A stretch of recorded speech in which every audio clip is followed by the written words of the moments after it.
కశ్యపాన్వయ సంజాతం నారాయణ పదాశ్రితం శ్రీమన్నారాయణం వందే యతీశ్వర శ్రియాదృశం నీలాతుంగస్తనగిరితటీ సుప్తముద్బోధ్య కృష్ణం పారార్థ్యం స్వం శ్రుతిశతశిరసిద్ధమధ్యాపయంతి స్వోచ్ఛిష్టాయాం సరదినిగలితం యావలాకృత్య భుక్తే గోదా తస్యై నమ ఇదమిదం భూయ ఏవాస్తు భూయః. జై శ్రీమన్నారాయణ. ఈరోజు 25వ పాసురాన్ని అనుసంధానం చేసుకుంటున్నాం. నిన్నటి రోజున నీలాదేవితో కలిసినటువంటి స్వామికి మన వాళ్ళే తలపైన కత్తులు చూస్తే వాళ్ళు ఎప్పుడో ఒకప్పుడు వాడతారు కదా అని అలా నిలబడి ఒక ఆవగింత పట్టుకొని మనం ఒక 10 నిమిషాలలో నిలబెట్టుకోలేమే, చేయి నిలబెట్టుకోలేము. అలాంటిది 7 రోజులు చిరునవేలు పైన ఆ కొండలు మోస్తూ నిలబడిన ఆ సహనానికి వాళ్ళందరూ కూడా మంగళం పాడారన్నమాట. ఆ మంగళం పాడిన తర్వాత స్వామి అడుగుతున్నారు, ఏంటంటారా అమ్మ చెప్పింది వీళ్ళంతా ఇంత కష్టపడి వచ్చారని, ఒకరికొకరు లేపుకుంటూ ఒకరికొకరు తిట్టుకుంటూ ఆ మంచులో తడుచుకుంటూ ఆ పాల ప్రవాహాలతో పొరలాడుకుంటూ ఇంత కష్టపడి వచ్చారు కదా, ఎలా వచ్చారు, మీకు చాలా కష్టం కలిగించారు నేను మీకు అంటే, అయ్యా నా అలాంటి కష్టమే లేదయ్యా, నీ యొక్క నామాలను పాడుకుంటూ హాయిగా వచ్చాము మేము అని అమ్మవారు ఈరోజు స్వామి యొక్క అవతార రహస్యాన్ని తెలియజేస్తున్నారట.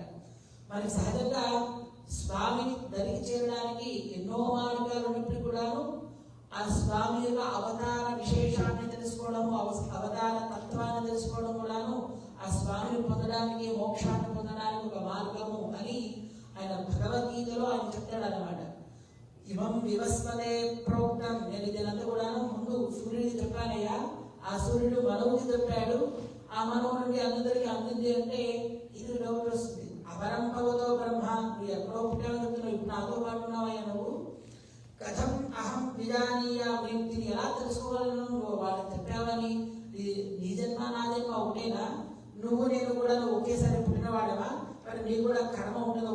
సుమారుగా 6 క్వశ్చన్స్ అడుగుతారని మన కృష్ణ పరమాత్మని అర్జునుడు. ఏ కృష్ణ, నువ్వు మాలాగే పుడతావా, నీకు కూడా కర్మబంధం అనేది ఉంటుందా అని. నీ స్వభావం మాలాగే పుట్టిన తర్వాత మలగైపోతుందా చూడండి. కొంతమంది కొంత కీర్తి ఉంటుంది, కొంతకాలమైన తర్వాత వాళ్ళు వెళ్ళిపోతుంటారు, వాళ్ళకు శాశ్వతంగా ఉంటారు కదా. అలాగే నీకు కూడా అలాంటి స్వభావం ఉందా. కర్మ మమ్మల్ని కర్మ పుట్టిస్తుంది. మరి నువ్వు ఏ కర్మను ఆచరిస్తే ఏ కర్మతో నువ్వు పుడుతున్నావా, నువ్వు కర్మ పండితే మేము పుడుతున్నావు. మరి నీకు నువ్వెలా, నీ జన్మకి ఏం కారణం, నీ శరీరం కూడా మాలాగే పంచభౌతికములతో పంచభూతాలతో కలిసి ఉంటుందా అని ఒక పరీక్ష పత్రాలు ఇచ్చినట్టుగా ఒక 6 క్వశ్చన్స్ అడుగుతారండి మన కృష్ణ పరమాత్మని అర్జునుడు. అప్పుడు ఆయన చెప్తాడయ్యా, బహూని మే వ్యతీతాని జన్మాని తవ చార్జున తాన్యహం వేద సర్వాణి నత్వం వేత్త పరంతమయ్య. నీకు ఎలాగైతే జన్మలున్నాయో నాకు కూడా, నేను కూడా అలాగే జన్మ తీసుకొని వస్తున్నా. కానీ ఈ జన్మలో బహూనినే 1 2 3 4 5 లెక్క పెట్టడానికి అవ్వదు. ఒకవేళ నేను నీకు లెక్క పెట్టి చెప్పినా నీ బుర్రకి అందదు.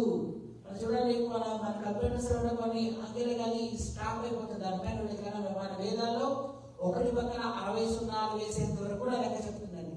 మన బుర్రకి అందదు, దాన్ని చదువుకున్న వాడికి అందుతుంది. అలాగా ఏ కారణం తప్ప నీకు నాకు జన్మలు ఒకేలాగా ఉన్నా, నేను ఎందుకు వస్తున్నానో ఏంటి, తాన్యహం వేద సర్వాణి, దాని ఉండేటువంటి మొత్తం దాని యొక్క భాగాన్ని నేను తెలుసుకోగలుగుతాను, నువ్వు దాన్ని తెలుసుకోలేవయ్యా, నీ వల్ల కాదు. నీలాగే నా జన్మ నిజమే, కానీ నాకు జన్మలెన్నో నేను తెలుసుకుంటా, కానీ దాన్ని తెలుసుకోవడానికి అవ్వదు. అది నీకు నాకు జన్మ తేడా అంతేనయ్యా అంటాడు. అలా అయితే నువ్వు ఎందుకు వస్తున్నావే ఇక్కడికి అంటే ఆయన చెప్పాడు, అజోపి సన్నప్యయాత్మ భూతానాం ఈశ్వరోపి సన్ ప్రకృతిం స్వామధిష్ఠాయ సంభవామి ఆత్మమాయగా. అయ్యా, నేను విగ్రహ రూపంలో ఉన్నా, లేదు మనిషిగా రామచంద్రులాగా కృష్ణులాగా తిరుగుతున్నా, మరలా ఎలా ఉన్నా అజత్వము అజ్ఞేయమైనటువంటి వాడిని నేను సర్వభూతాలను శాసించేటువంటి శక్తిగా ప్రకాశిస్తూనే ఉండాలి. రామచంద్రుడు కావచ్చు, కృష్ణుడు కావచ్చు, ఈరోజు మనం ఉన్నటువంటి వెంకటేశ్వరుడు కావచ్చు, ఈ భూతాలన్నింటిని కూడాను శాసించేవాడు ఒక సమాన జన్మం మన ఇంద్రియాలని మన శరీరాన్ని మన శరీరం దాకా ఎందుకండి 4 అంగుళాలను 4 కూడా కంట్రోల్ చేసుకోలేము. అవునా కాదండి? మన జన్మ దేన్ని కూడా శాసించలేదు. మన పక్కవాడిని శాసించాలి, ఇంకేదో రాజ్యాలు వెళ్ళాలి, ఇంకో దానిలో దేశం వెళ్ళాలి అని చెప్పి యుద్ధాలు చేసుకుంటున్నాం. మన 4 కూడా మనం కంట్రోల్ చేసుకోలేమండి. అది మన జన్మ. కానీ ఆయన జన్మ ఎలాంటిది? ప్రకృతిని స్వామధిష్టాయ, ఈ ప్రకృతి వాళ్ళన్నిటిలో కూడా శాసించేటువంటి ప్రకాశవంతంగా విగ్రహంగా ఉన్నా, కదలే రూపంలో ఉన్నా, ఏ రూపంలో ఉన్నా నేను అలా వస్తానయ్యా నేను అంటాడు. మరి నీకు కూడా కర్మ ఉందాయా? నువ్వు మరి పుట్టావంటే భూలోకం పుట్టిన కర్మాన్ని అనుభవించాడు కదంటే, నమాం కర్మాణి లిప్యంతి నమే కర్మ ఫలే స్పృహ ఇది మాం యోభిదనాది కర్మ భిర్న సరధ్యతే. అయ్యా నేను వస్తున్నాను కదా, ఈ కర్మలు కూడా నాకు ఏవి అంటవు, నాకు ఇవన్నీ కూడా అతీతములు. నా సంకల్పము బలము చేయి నేను ఇక్కడికి వస్తానే తప్ప ఎవడో శాసిస్తేనో నువ్వు పుట్టాలని, వాడు శాసిస్తేనే నేను రానయ్యా. ఎవడైనా కోరినా నువ్వు పుట్టాలని నా సంకల్ప బలం ఉంటే నేను అక్కడికి వస్తాను. అంతేగాని వాడు ఏదో చేస్తానంటే కానీ నేను ఈ భూలోకానికి వచ్చేటువంటిది కుదరదు. అది నా యొక్క సంకల్ప మాత్రమే నేను వస్తాను. మరి సంకల్పం ఏంటయ్యా అంటే యదా యదాహి ధర్మస్య గ్లానిర్భవతి భారత అభ్యుత్థానవ ధర్మస్య తదాత్మానం సృజామ్యహం అంటాడు. అంటే ధర్మాలు మంచి పనులు చేస్తున్నారు కదా, ఆ మంచి పనులు చేసేటువంటి వాళ్ళని హాని చేసేటువంటి వాళ్ళు ఆ ధర్మం లోపించేటప్పుడు ఆ దుష్టత్వం పెరిగిపోతుంటే ఆ దుష్టత్వాన్ని తగ్గించడానికని నేను వస్తానయ్యా. పరిత్రాణాయ సాధూనా వినాశాయ చతుష్కృతాం. పరిత్రాణాయ త్రాణము అంటే రక్షించడం అని, మనం రక్షించడం అని చెప్పచ్చు కదండి. పరిత్రాణం ఎందుకు వాడాడు ఆయన అంటే, ఆ ఎవరైతే సాధువుగా ఉన్నాడో, సాధువు అంటే భగవతత్వాన్ని వెలిగినవాడు, ఆత్మతత్వాన్ని వెలిగినవాడు. అంతేగాని పైన బట్టలు వేసుకున్న వాళ్ళు, బొట్టలు వేసుకున్న వాళ్ళు, వేషాలు వేసుకున్న వాళ్ళు కాదు. ఆత్మతత్వాన్ని తెలిసినవాడు, ఆత్మతత్వాన్ని పరమాత్మతత్వాన్ని తెలిసిన వాడిని సాధువు అంటాడు. అటువంటి వాడు ఎలా ఉన్నాడు? గీత రాగ భయ క్రోధాహ ఇవేవి కూడా వాళ్ళు ఉండవన్నమాట.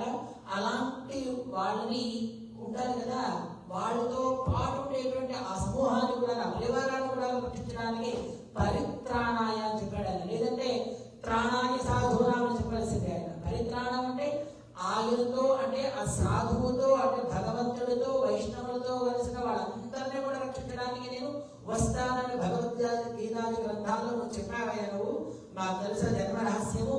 మరి నీ జన్మ నా జన్మ ఒకటేనా? ఒకేలా ఉన్నదా? జన్మ కర్మ చమే దివ్యం యోగేత్తి తత్వదః. ఇలా ఈ జన్మ రహస్యాన్ని ఎవరైతే తెలుసుకుంటాడో వాడు మరలా ఈ భూలోకం యందు ఇటువంటి శరీరాలు పుట్టేటువంటిది ఉండదయ్యా వాడికి. వాడిని నేను నా దగ్గరికి తీసుకెళ్తా అని దీంత రాగ భయ క్రోధాః మన్మయ మాముపాసితాః బహవో జ్ఞాన తపస పూతా మద్భావమాగతాః. వాళ్ళందరూ కూడాను నాతో సమానమైనటువంటి శరీరం. ఈ శరీరాలు పంచభౌతికాలు. వీడికి గాలి తాకినా ఏడుస్తుంది, నిప్పు తాకినా ఏడుస్తుంది, కాస్త ఏమైనా చెలైనా ఏడుస్తుంది ఈ శరీరం. లేదా పక్కవాడు ఏమైనా మాటలు విన్నా ఆ మాటలు ఏడుస్తుంది. ఇది దేనికి తట్టుకోలేనటువంటి శరీరం. కానీ ఆయన శరీరము పంచ ఉపనిషన్మయమైనటువంటి శరీరం.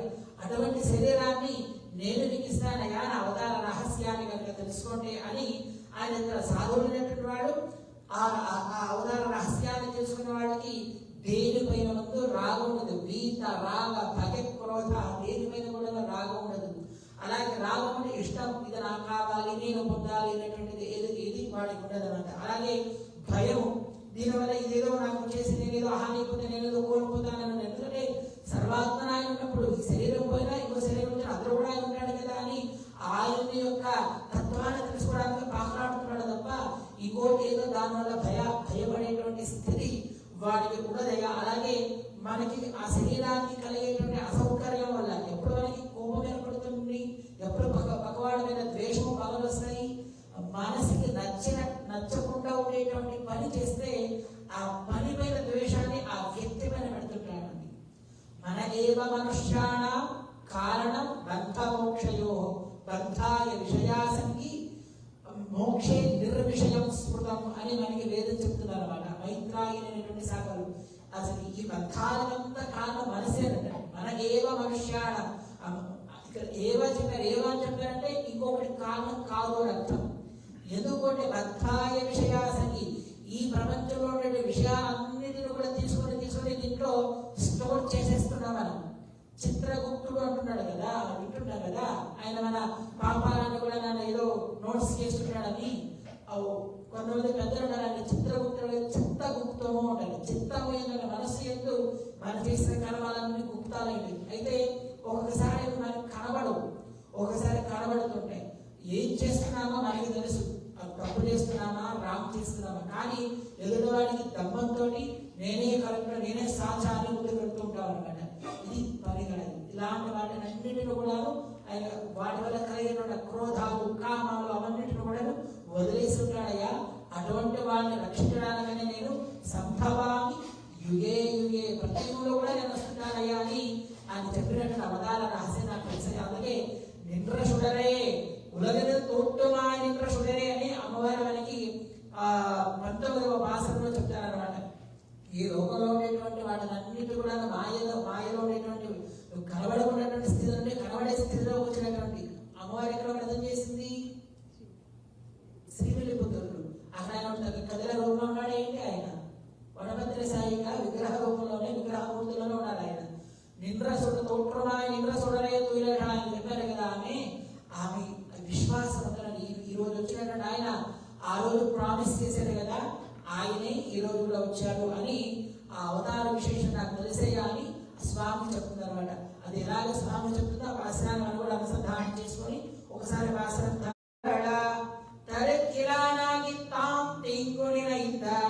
கருத்தை விளைவித்த கஞ்சன் வயத்தில் நிறப்பெண்ண நடுமாலே உன்னை அறுத்தெடுத்து வந்தோம் கருத்திருதியாகில் திருத்தக்க செல்வம் சேவகமும் யாம் பாடி வருத்தமும் தீர்ந்து மகிழ்ந்து ఏరో రెంబావాయి.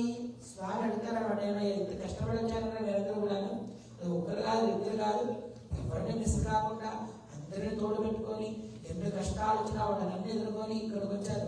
మన ఇక్కడ చూడ వెళ్ళినప్పుడు మనం అడిగారు అనుకోండి, వెంటనే ఈ మీదంది ఆమె ఏదంటే వాడు ఇదన్నాడు ఇన్నన్నాడు ఇన్నన్నా అన్నింటిని భరించుకుంటూ నేను ఎదురుకు వస్తే ఇంత ఉపేక్షిస్తావా అని మనం అనేస్తుంటామే. అమ్మవారు అలా లేదండి, ఏం పర్వాలేదు ఇక అంటే మాకేం కాదు, ఖాళీ కాదు, భవిష్యత్తు మేమంతా ఆనందంతో ఇక్కడికి వచ్చాము. అమ్మ చెప్పింది వీరంతా ఒకరొకరు లేపుకుంటూ వాడు విమలో మాటని మీరు వాడవ మాటని, అయ్యో అవన్నీ నామాలు గుణగానం చేస్తుంటే అందులో మునిగిపోయి అదేమో మాకు తెలియట్లేదయ్యా, ఇదో ప్రవాహంలో వచ్చేసిందంతే అని అని చెప్తూ నేను ఇక్కడికి వచ్చిన కారణం నాకు నువ్వు చెప్తున్నా కదా, నీ జన్మ రాసింది నాకు తెలిసిందే, మీరు ఇక్కడ ఎలా వచ్చావు నాకు తెలుసు. ఒరిత్తి మగనాయి పెరిద్దు, ఒరుత్తి మగనాయి పెరిదు. ఒక ఆమెకు అమ్మ పేరు చెప్పలేదు, ఆమె పేరు ఏంటో చెప్పలేదు. ఒరిత్తి మగనాయి పెరిదు. నువ్వు ఒక ఆమెకు పుట్టావు. ఎక్కడ పుట్టావు నువ్వు? మధుర అనేటువంటి నగరంలో నువ్వు పుట్టావు.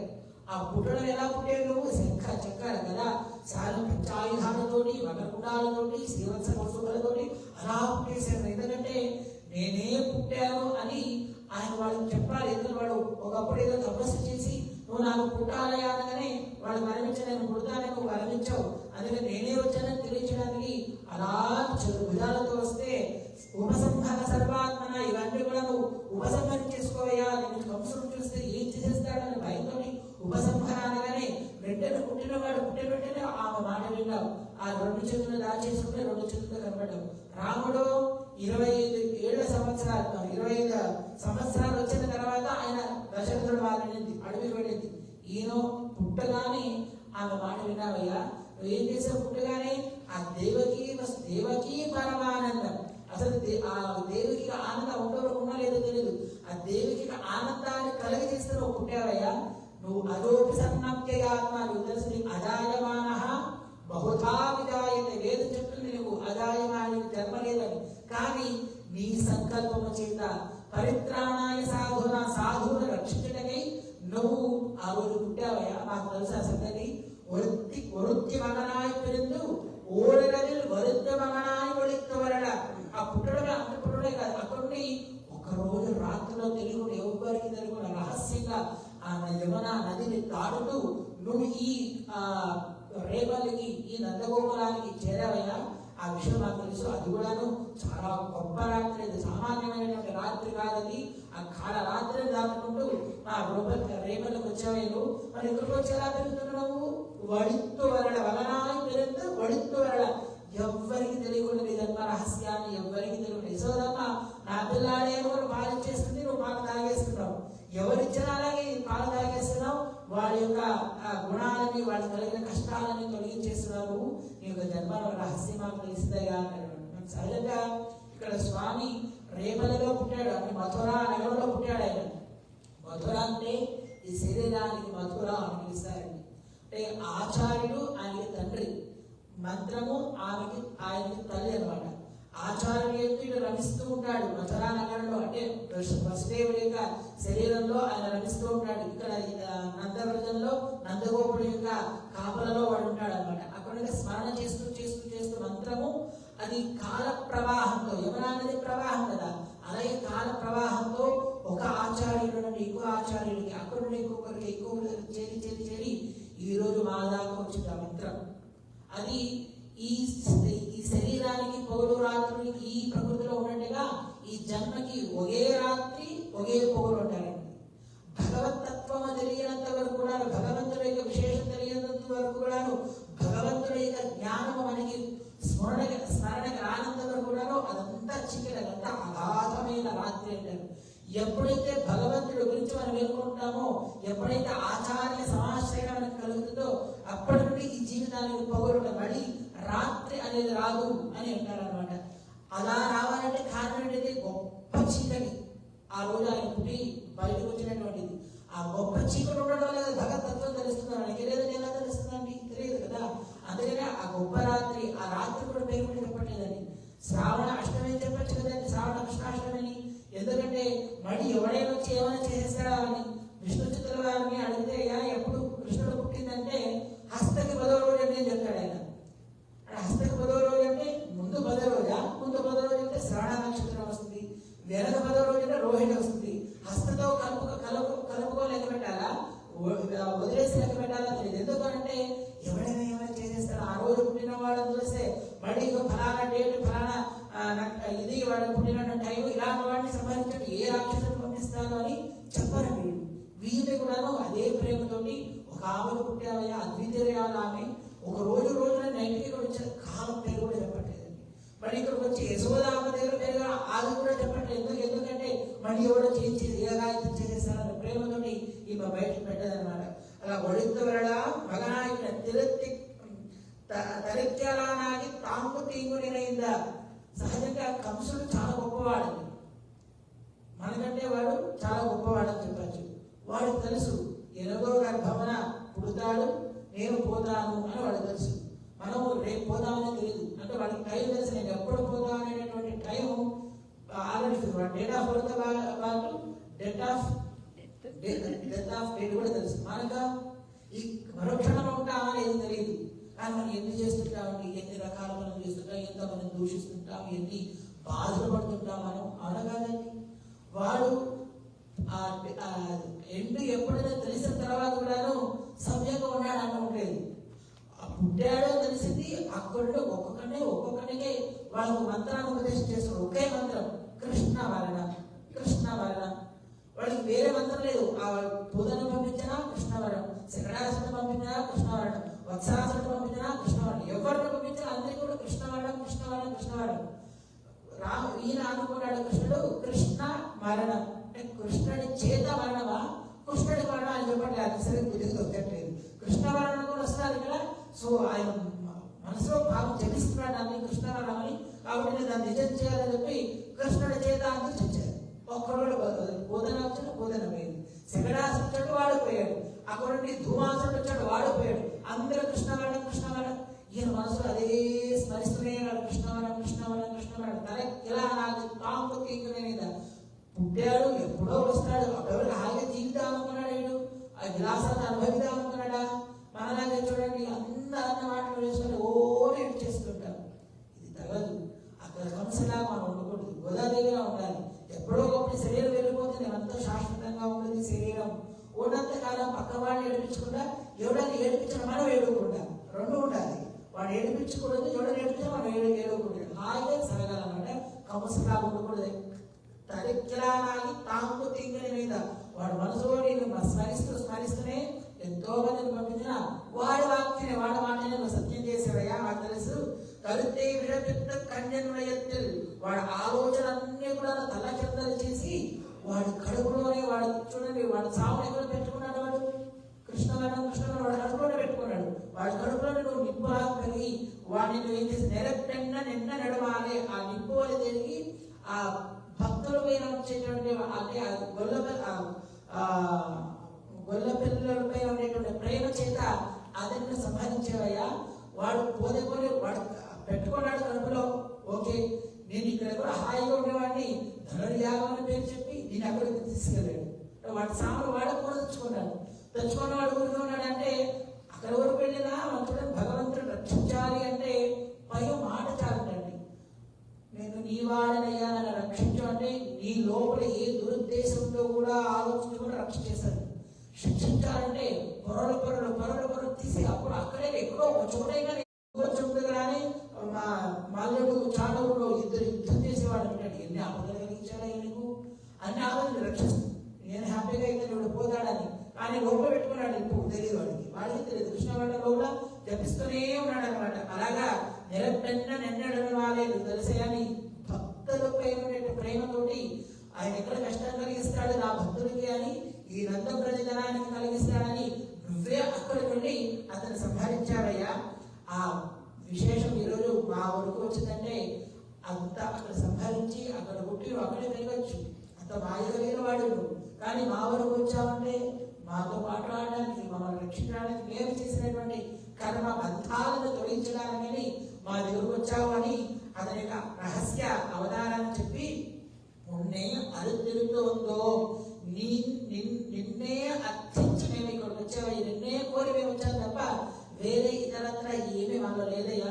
నేను మీరు చెప్పారు కదా పరయ్య అనేది ఏదో ఉంది అని చెప్పారు కదా. పరయ్య అనేది నువ్వు ఇస్తావు అంటే మేము వచ్చాము ఇక్కడికి. అది కూడా బాగా కాదు. మా పెద్దలకి ఇస్తామన్నావు, వాళ్ళు పంపించారు. నువ్వు ఏది ఇస్తే అది తీసుకెళ్తాము, నువ్వు ఏది ఇస్తే అది పుచ్చుకుంటాము, నువ్వు ఏది చెప్తే నువ్వు ఏది ఆజ్ఞ చేస్తే దాన్ని మేము పాలిస్తామయ్యా. నిన్ను కోర వచ్చాను తప్ప నువ్వేదో ఇస్తావని నువ్వేదో చేస్తావని నేను రాలేదయ్యా. లేదు సంపద తిరక్క సెల్వం సేవకం వ్యాపాడి. అసలు నీకు ఉండేటువంటి సంపద ఏంటిది? తిరు అంటే లక్ష్మీ అమ్మవారు. ఆ సంపదకు కూడా ఆనందం, మనకి సంపద వస్తే మనం హ్యాపీగా ఉండిపోతాం. కానీ ఆ సంపద కూడా ఆనందాన్ని కలిగించేటువంటి వాడు ఏంటిదంటే భగవంతుడి యొక్క కళ్యాణ గుణాలు అనమాట. ఆ కళ్యాణ గుణాలనే నీకు నామాలనే మేము పాడుతూ అమ్మవారు కూడా ఆనందాన్ని కలిగజేసేటువంటి నీ నామాన్ని గానం చేస్తూ ఏ శ్రమము లేక మేము నీ దగ్గరికి చేరామయ్యా, మగిషంతో ఆనందంతో చేరాము అని తన భగవంతుడి యొక్క అవతార రహస్యాన్ని చెప్తూ వాళ్ళు ఇక్కడ ఎందుకు చేరారు? ఇస్తే పుచ్చుకున్నా, నువ్వు ఆచరిస్తే ఆచరిస్తావు, నువ్వు వ్రతం ఆచరిస్తావు అని చెప్పేవాడు కదా. అందుకనే మేము వచ్చాము తప్ప ఏదో ఆశించో అప్పటిదాకా భగవంతుడి దాకా వెళ్ళి ఈ పక్కన ఉండేటువంటి సంపద లక్ష్మీ వారిని చూసి అక్కడ ఆగిపోవడము, లేదా కొంచెం ముందు వెళ్ళి కానీ అక్కడ విశ్వసేనుడు వారు గరుత్మంతుడు వాళ్ళు వరాలు ఇస్తారు అక్కడ ఆగిపోవడము అలా రాలేదే. మేము నిన్ను సేవించడానికనే నిన్నే కోరి మేము వచ్చాము అని తనలో ఉండేటువంటి ఆర్తిని అమ్మవారి భాషలో తెలియజేశారు. రేపు ఒక పెద్ద లిస్ట్ ఇస్తారన్నమాట వాళ్ళకి ఏమేమి కావాలనేటువంటిది. అవి ఏమేంటో రేపు భాషలతో తెలుసుకుందాం. జై శ్రీమన్నారాయణ.